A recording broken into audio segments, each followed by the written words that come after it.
नागपुर में राष्ट्रवादी कांग्रेस के वरिष्ठ नेता अनिल देशमुख ने महिला आरक्षण को लेकर भाजपा पर तीखा हमला बोला। उन्होंने कहा कि महिला आरक्षण के नाम पर भाजपा जनता को गुमराह कर रही है।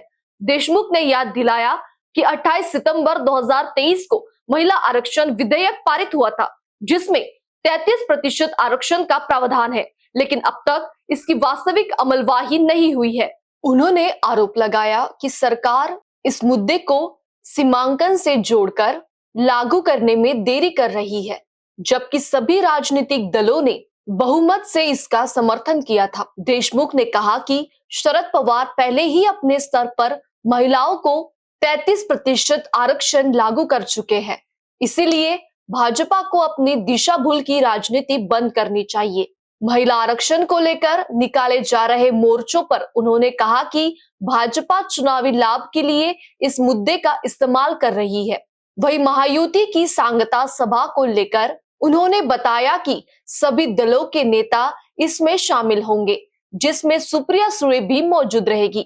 उन्होंने विश्वास जताया कि महाराष्ट्र में अजित पवार के काम के आधार पर चुनाव एक तरफा हो सकता है।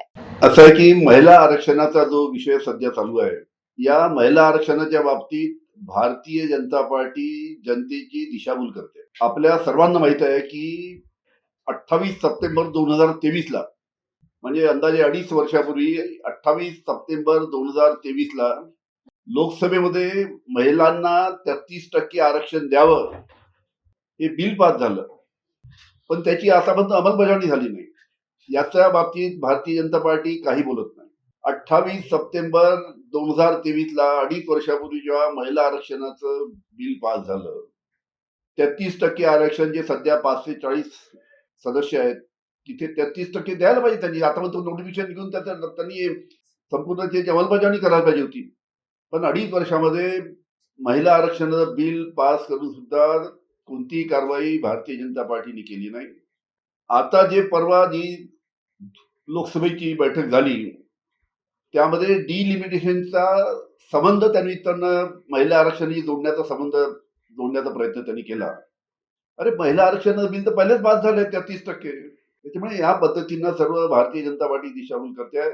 काही लोकांचं तर म्हणणं आहे तुम्ही 33% का 50% का आरक्षण काही हरकत नाही। आणि जेव्हा 28 सप्टेंबरला बहुमताने फक्त 2 जे लोकसभेचे सदस्य ते सोडून बहुमताने हे बिल पास झालंय।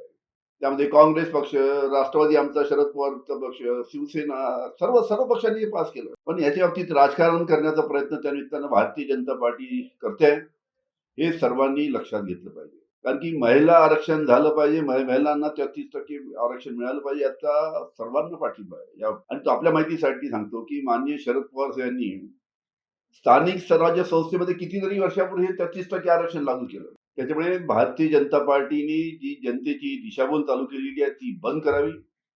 आणि सर्व जनतेला सुद्धा विनंती करतो की वस्तुस्थिती सर्वांनी जाणून घेतली पाहिजे की 2.5 वर्षापूर्वी बिल पास झालं असताना त्याच्या बाबतीत आतापर्यंत पुढची कारवाई का झाली नाही, याचं उत्तर सुद्धा भारतीय जनता पार्टीने दिलं पाहिजे।